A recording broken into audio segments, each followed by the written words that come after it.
Coming up on the Inside Indiana Business Television podcast, the state of real estate in the midst of a pandemic. Terre Haute gets a boost as it tries to rebound. An Indiana business looks to stop your next water leak. An event marketing company pivots thanks to COVID-19. A Hoosier company making a stress relief device flourishes during a tough time. Indiana Wesleyan offers up a unique educational opportunity, and golf's future stars come to Indiana. Welcome to the Inside Indiana Business Television podcast. I'm Andy Ober. There's an interesting dynamic playing out in the real estate market during the COVID-19 pandemic. Perhaps unsurprisingly, there has been a significant spike in demand for more work-at-home space. Keller Williams realty broker Greg Cooper joined Inside Indiana Business host Gary Dick with more on that and what is potentially next for the real estate market. Okay, in the spring when this thing first started, no one knew what to expect or where things were going. We've had a few months now to kind of weigh in and see how things are. In your view, how is the housing market, residential real estate market, holding up in Indiana? Well, we've really got a 10th grade economics lesson playing out in front of us as far as the housing market is concerned, Gary. We have massively low interest rates, in some cases in the 2.6 to 2.7% marks. And we have a very low inventory. We have low inventory and low inventory and low mortgage money to borrow. Those two things have continued to drive really a red hot housing market in most price points across central Indiana and all of Indiana, I guess we should say, through the first half of 2020. Wow, 2.7 and 2.6 on the mortgage rates, unbelievable. Okay, let's talk about some of the trends, COVID trends, if you will. One of them, relocations, continuing to in part drive the market. We're getting folks from Illinois, big economic development strategy to pull companies from there, but also from California. Yeah, most people would not think that Californians would be looking to move to Indiana. We do have snow. We don't have an ocean. So most people would not think that that would be a big place where people are relocating from, working from where they are and whatever that may be. So we have a lot of people from California because we're so affordable. Los Angeles market, San Francisco market, Sacramento market, a lot of people are moving here from the West Coast because the cost of living is terrific and they can work from anywhere. One of the other trends we're seeing, Greg, and I guess it's not surprising, those folks looking to buy are really looking for more at-home office space. Yeah, it's a huge deal. You know, as COVID has drug on, Gary, and it's been more and more obvious that they were going to be in those home offices in the fall, or maybe a lot longer than that. We've got parents, sometimes two parents, working from the home. We've got kids trying to do homeschooling, e-learning. So that demand for work at home, school at home space, holy cow, has it skyrocketed in the last 60 to 90 days. Greg, give us an idea on inventory, because I know you and I have talked on a number of occasions over the last really 2 years, basically, at how tight inventories were in central Indiana and really in markets all over the state. Has that inventory situation changed much? No, and it hasn't. And as long as mortgage rates stay as low as they are, Gary. But let me see if I can put this in a real simple perspective for everybody. Ultimately, we have about 40% less inventory than we had 5 years ago. So we have 100 home buyers trying to buy 60 houses. That's the clearest I can make it. And just imagine, if you're trying to buy a home, you're competing with that kind of a battle right now. Wow. Would you term it really a seller's market? Absolutely a seller's market. And it doesn't mean that sellers don't have to participate in the process in order to get to the finish line. Inspections and appraisals are still significant challenges because the market is so imbalanced towards sellers. Sellers don't want to make a lot of repairs, and they don't really care about appraisals. They just want to get their money. But buyers, obviously, if they're going to pay full dollar or pay 110% of full dollar, they want things to be fixed on the inspection, and they want the appraisals to come in at value, or those three things don't really match up with getting the process completed. Okay, Greg, I want to get you to look into the crystal ball into the second half of 2020, maybe into 2021. Market good now, but no doubt the COVID impact with unemployment or employment, lack of employment, number of people out of jobs, more businesses, frankly, they're going to fail. There's no question about that. Long-term impact, what do you see going through the rest of this year into next year? Let's start with home mortgage rates. They're not going up anytime soon because that's the big tool that our Federal Reserve and our federal officials have to keep the economy headed in the right direction. So I don't see them being above 3 before the end of this year or early next year. We have a little thing called a presidential election out there, and that is kind of on the back burner in a lot of ways because this whole COVID issue has been so significant. But I think when you start to look at the issue of unemployment and the effect of the long-term unemployment, coupled with a lot of uncertainty with the presidential election, I think we have a very uncertain housing market ahead, but the mortgage rates are going to continue to drive sales. It's not going to go away, Gary. It will be something different in 6 months and 8 months than it is today, but it's not going to go away. All right, Greg Cooper, as always, some great perspective. Really appreciate it, Greg. Look forward to seeing you soon. Thank you. It's been great to be here. All right. Like many cities, Terre Haute has been hit hard by the pandemic. However, there is some good news. Projects like the Downtown Convention Center are moving forward, and the state has named West Central Indiana the next 21st Century Talent Region. Terre Haute Chamber of Commerce President Kristen Craig joined us to break down what it all means. You are physically at Launch Terre Haute right now, so I'll ask you about that co-working space that launched several years ago there in Terre Haute to really fuel innovation and technology in the region. The Chamber is connecting with Launch Terre Haute. Talk about the partnership and what that's all about. Sure. So it's really exciting for us. Launch Terre Haute has a great reputation in the community and has been building entrepreneurs and providing that co-working space. And now this is just an opportunity for the Chamber and Launch to work a little bit closer together. It's really forming that kind of one-stop shop. If you're a business person, if you're looking to expand, if you're looking to, develop those entrepreneurial skills, you come to Launch, you can get us all into the network. It's an exciting partnership. Okay, that's a partnership that was just recently announced. Also, just this week, the state of Indiana designating West Central Indiana, Terre Haute, Vigo County, several counties there, as its newest 21st century talent region. What will that mean for efforts there in West Central Indiana and the Wabash Valley? Yeah, absolutely. I think we were the state's 7th talent region, so we're excited to be part of that network. Really, there's so many exciting regional things happening in our area. This is just another way to align them and bring them together. The whole focus of 21st Century Talent is about attracting, developing, and connecting talent. We're the home of several higher education institutions, so this is incredibly important for us to be able to connect on this way and be part of this state initiative. And Kristen, you bring up a good point, because when you look at Indiana State, Rose-Hulman, St. Mary's, got a major Ivy Tech presence there, among others. Really the convergence of all those academic institutions really makes Terre Haute unique. Absolutely. I mean, that is really, in many ways, the heart and soul of our community. And so we've always been trying to figure out that, that exact way of being able to connect with that talent. And this is just going to give us another way in order to be able to do that by kind of identifying a roadmap. Where do we want to go? What positions do we want to develop? And this is how we're going to get there. Okay, a couple big projects currently underway. One talked about for a long time is finally underway now, a new casino on the east side.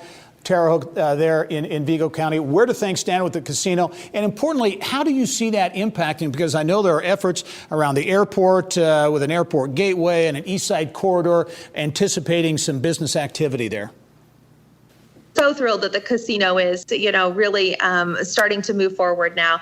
We still anticipate having a fall groundbreaking. It'll take 12 months to construct after that. But what we're seeing right now, as you mentioned, is some development in the area. That's going to be a huge opportunity for growth on the east side of our city. So the airport has really stepped up and created a east side airport gateway that's looking at some development standards, looking at how best to develop everything that we can to support the development and growth of the casino. It's going to be huge. Well, in addition to that, a major renovation of Hulman Center about to wrap up. There's a new convention center that probably a couple of years away in downtown Terre Haute. We'll have you back on, Kristen, to talk about that in the future. Kristen Craig, the president of the Terre Haute Chamber, thanks for joining us. Thanks, as always, Gary. All right. Water leaks can rack up tens of thousands of dollars in repair bills for homeowners. Enter Indiana-based Peril Protect, an in-home water loss monitoring system startup. Program Manager Isaiah Blackburn tells us how the technology works in our Inside Innovation segment. Give us an idea. You've just launched in March, so a brand new company. United Farm Family Mutual Insurance Company is your parent company, and that was really the driver for creating this technology, is to find ways to help consumers. Absolutely correct. So as you mentioned, United Farm Family Mutual is our parent company. The idea was developed by employees because insurance by its very nature is reactive. So we have a deep understanding of the toll that water losses can take on customers. So the idea was to develop an independent company that was proactive, prevent water losses from the start to help the customer in their home. Yeah, absolutely. Thousands of dollars can be the tab for leaks. Talk about how Peril Protect works, because it combines technology with a number of other things too, email, text alerts, 24/7 response as well. Absolutely. So yes, the system itself is comprised of 3 parts that work in concert with each other to help prevent and address water losses right at the beginning. So the in-home system is a DIY system composed of a hub and a sensor network. They arrive to the customer in a pre-configured. So when the customer receives the package, it's a DIY setup, takes 5 minutes to install. Flip a switch, they connect to each other into the data network. It is not Wi-Fi based, it is data based, so it will always be connected. Set the sensors and forget them. In the event of a water loss, the sensors will pick up the leak and the customer is notified via text. And we also simultaneously notify a 24/7 call center that reaches out to the customer to identify the source of the leak and also to ask if they need assistance. If they do need assistance, we will reach out to the contractor network available that we can put them in touch with to help get somebody out there immediately to help address the problem. Because the sooner we get on those losses, the total loss is reduced. Wrap up. We just only have about 20 seconds left now, but who's your market here? Is it individual to the consumer or some other maybe insurance companies interested as well? Yeah, we've actually, our model is direct to the consumer, but we've had multiple insurance companies reach out to us to see how we could fit in with their programs to help reduce their customers' costs. So, for instance, any the first to set up a discount for their customers for installing a system, the Peril Protect system. And then we also have conversations going with others to help identify how we can lower the cost or offset the cost for their customers and get them installed in their homes to help protect and alert them to losses before they become losses, quite honestly. All right. Innovative device. Isaiah Blackburn is program manager at Peril Protect. Isaiah, thanks for joining us and good luck with the startup. Good luck with the technology as well. Thank you very much for having me on. I appreciate the opportunity. All right.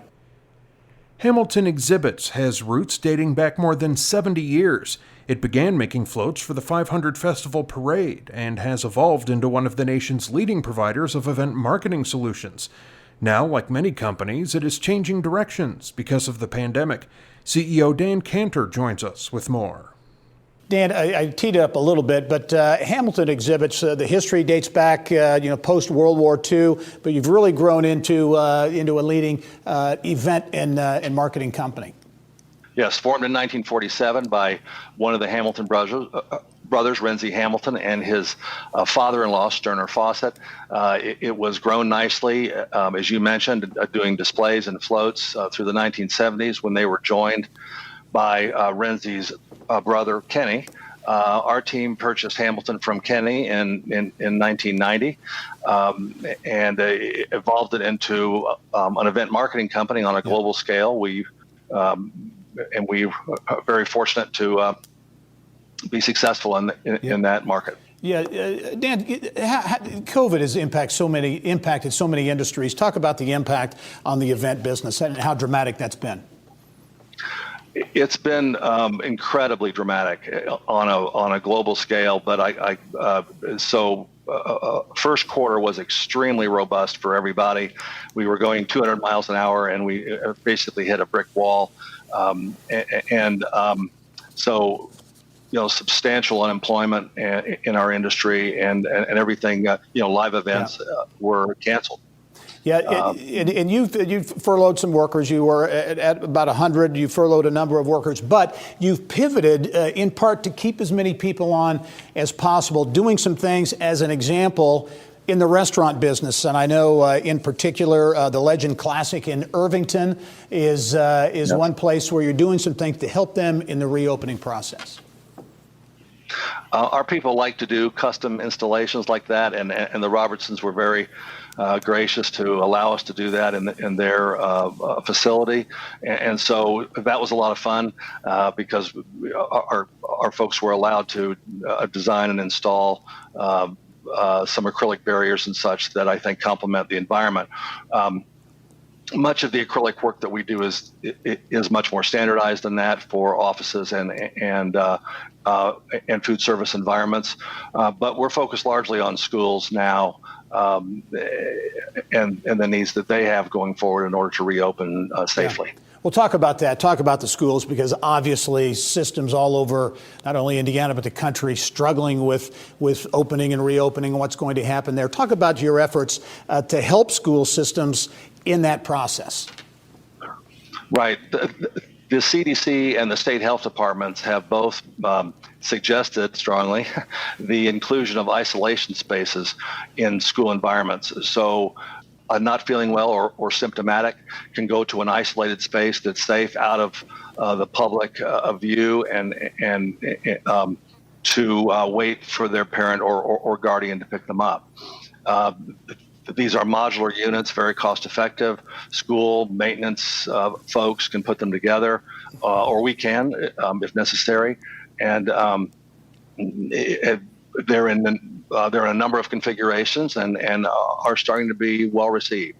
Our first shipments begin next week. All right, Dan Cantor, an owner at Hamilton Exhibits, a company pivoting, doing some innovative things in a number of industries, including the school sector and restaurants as well. Dan, thanks very much for joining us. We look forward to talking to you soon. Thanks very much. Good to be here. All right. Remember, you can catch Inside Indiana Business Television on stations throughout the state every weekend. Head to InsideIndianaBusiness.com to check listings. Columbus-based BlairX Laboratories is one of the Indiana businesses that has found success during the pandemic. The company's personal aromatherapy device delivers natural oils through state-of-the-art technology. President Jeff Logston spoke with Kylie Valletta in the Business of Health. Before we talk about your newest product, give us a short introduction to BlairX Laboratories and what your company really specializes in. Absolutely. So BlairX Laboratories is an innovative pharmaceutical brand owner, marketer, and distributor, providing quality products for the consumer, pharmaceutical, and professional markets since 1976. So along with our sister company, Applied Laboratories, as you said, we are a family-owned company located here in Columbus, Indiana. We specialize in developing, manufacturing, innovative products, packages, and delivery systems with a specific expertise in saline products and the unique bag-on-valve delivery system. So while BlairX has owned or developed many products over its history, as you said, we are best known for our predecessor brands, Simply Saline and Boudreaux's Butt Paste. Okay, so let's talk about your new product, Breathe Free Essentials. And you mentioned your expertise in innovative packaging, and this product really capitalizes on that. So tell us about Breathe Free Essentials and explain what it is. Well, we're very excited about the launch of our new brand and new product line, Breathe Free Essentials. It's a personal portable aromatherapy device that combines 100% natural essential oils with moisturizing saline. So Breathe Free Essentials utilizes first of its kind pure hail technology, which activates compressed air as energy to disperse a continuous nebulizer-like mist in a cordless handheld device, just like this.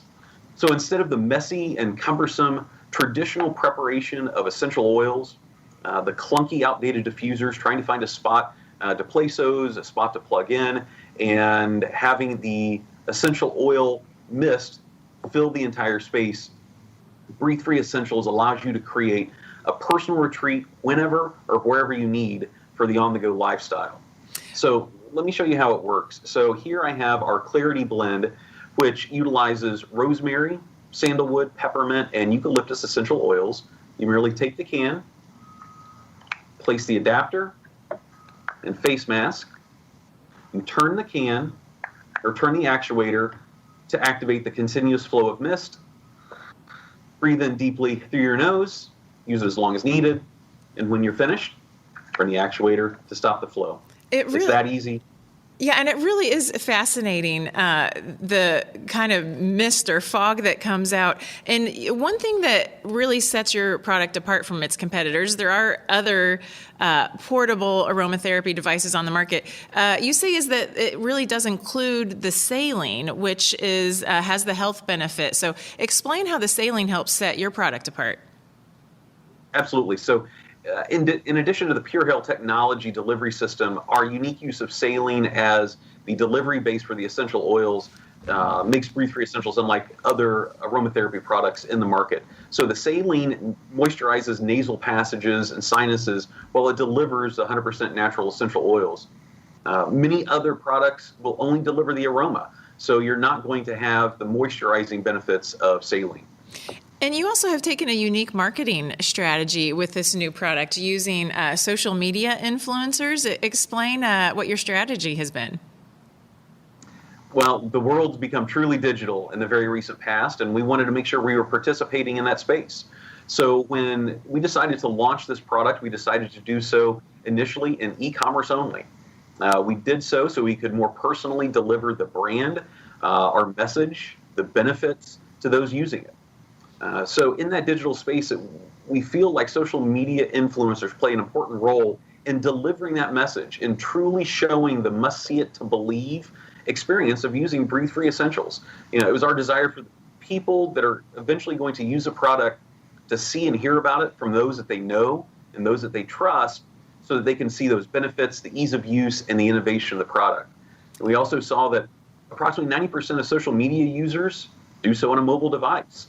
So we feel that meeting the consumers where they are creates a seamless experience from education, awareness, then to product accessibility.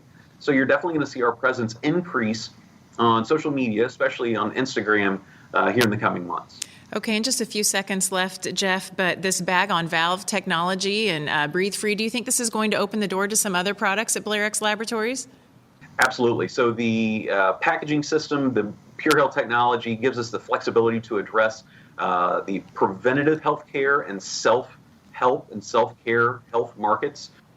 The healthcare market right now is CBD, and we feel that it would be difficult to overlook that. So we've been working with local highest quality CBD as we're developing a unique blend for Breathe Free Essentials that we hope to launch yet this year. All right, Jeff. Well, we could all certainly figure out new ways to de-stress right now. Thanks for being on the show today. Thanks so much for having us. Indiana Wesleyan University is offering what it calls a unique and affordable educational opportunity that could help bridge the job gap in high-demand fields. Upskill Forward targets specific in-demand careers in aerospace, automotive, manufacturing, retail, and logistics industries. National and Global Chancellor Matt Lucas joined us for our Eye on Education segment. Let's talk about this upskill program. I know universities, organizations, all types of folks around the state of Indiana really focusing on this whole upskill issues in light of the pandemic and so many people laid off and furloughed. The upskill initiative, part of a broader initiative called the Talent Ladder. What's it all about? Yeah, thanks, Gary. The Talent Ladder is kind of our response to the fact that not everyone needs a degree, but everyone needs an education.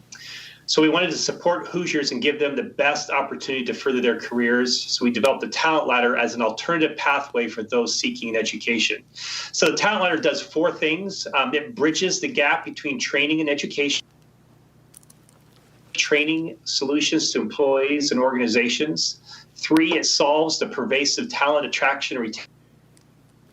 It offers training programs that attract development. So we wanted our passion is to create broader pathways, select.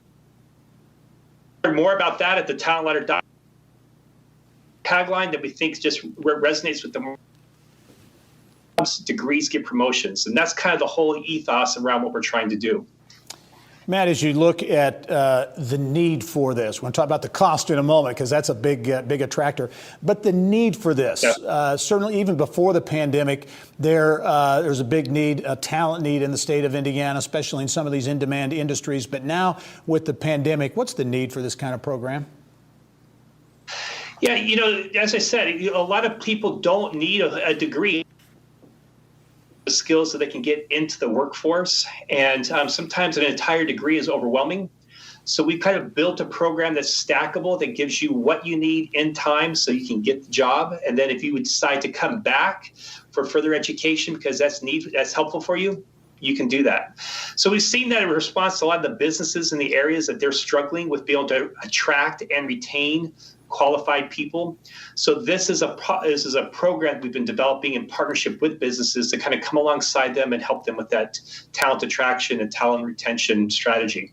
Well, as you look at this, really two big attractive pieces of this, the cost starting at just $50. And then additionally, this is a program, this curriculum can be completed in a very short period of time. Yeah, so one of the things we've run out of the talent ladder is what you're referring to is Upskill Forward. What we developed are some degrees or some certificates for specific programs. Aerospace, automotive, manufacturing, logistics is completely online and completely self-paced. At the end of going through the coursework, you take a nationally certified test that gives you a certificate that recognizes the completion. These certificates are created with the best-in-class experts around the country, what's actually needed for training. We're partnering with 180 Skills in developing this content, so it's industry-based standard curriculum.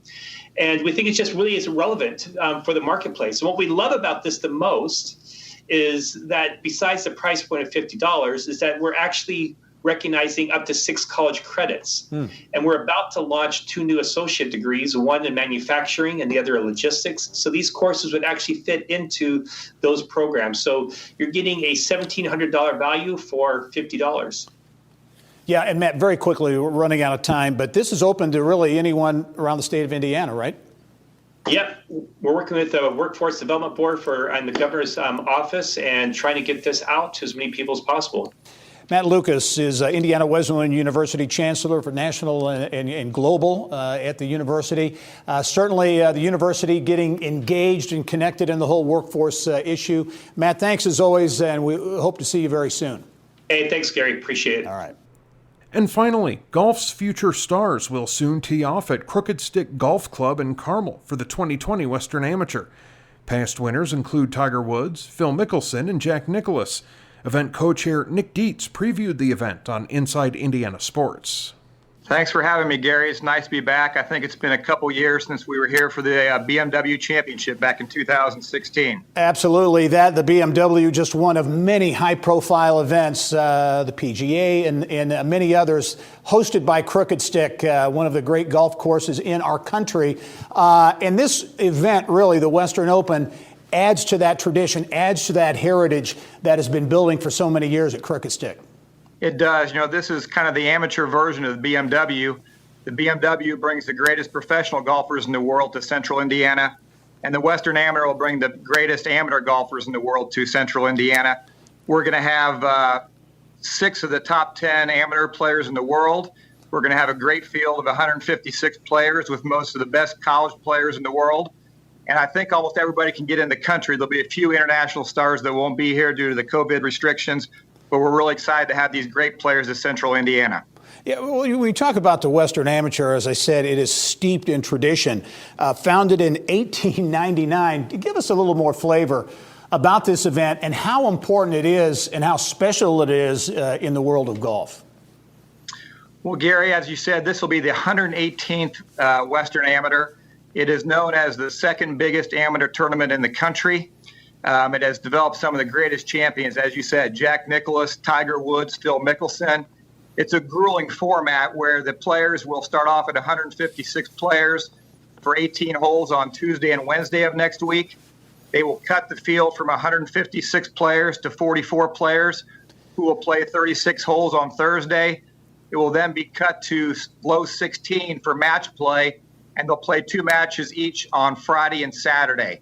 So the champion will have played 36 holes 3 days in a row, and this is a format that's known as the toughest in golf, and to identify a true champion as it has in the past with these great prior champions. Well, that is a grind indeed. Nick, as you look and you mentioned the impact of COVID, it's impacting a lot of the things that you're doing from a strategic and a planning standpoint, things changing. One of them being there will not be fans allowed for the event.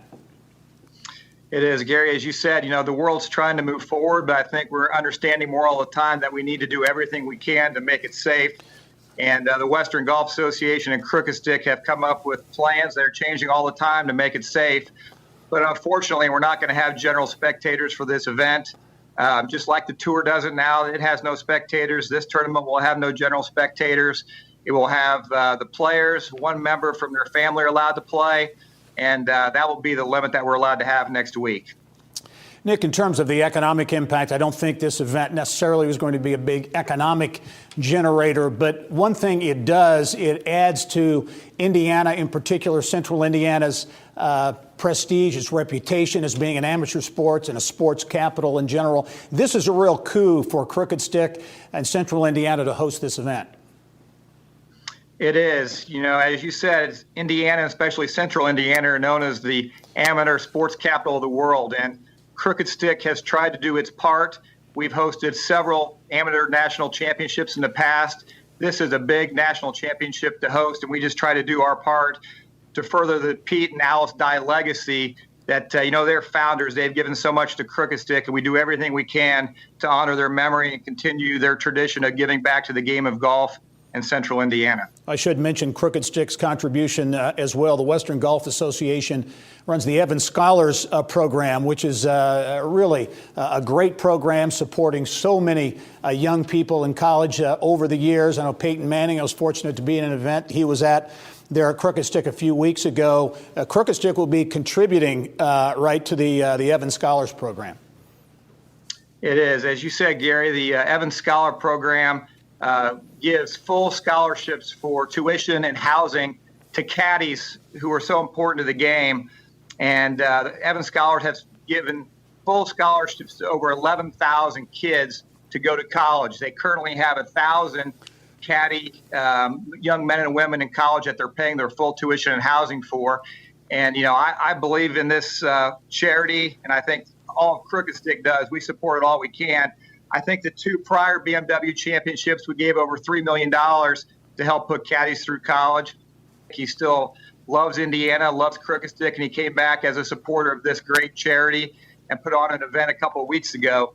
Due to that event that Peyton did for us, we're going to give somewhere between $75,000 and $100,000 to the Western Golf Association and the Evans Scholars Program to put more young men and women through college. Great impact there, to be sure. The Western Open, or the Western Amateur, I should say, will be hosting some of the top golfers in the country, certainly in the world, in the week ahead at Crooked Stick. Nick Dietz is the co-chair of the 2020 Western Amateur. Nick, thanks for your leadership on this, and good luck with the event. I appreciate having me on. We look forward to a great week next week. That wraps up this week's Inside Indiana Business Television podcast. Remember, you can find all of this week's TV segments, as well as the top business news from throughout the state, at InsideIndianaBusiness.com. While you're there, you can also subscribe to our platform of free e-newsletters. This is Andy Ober for Inside Indiana Business.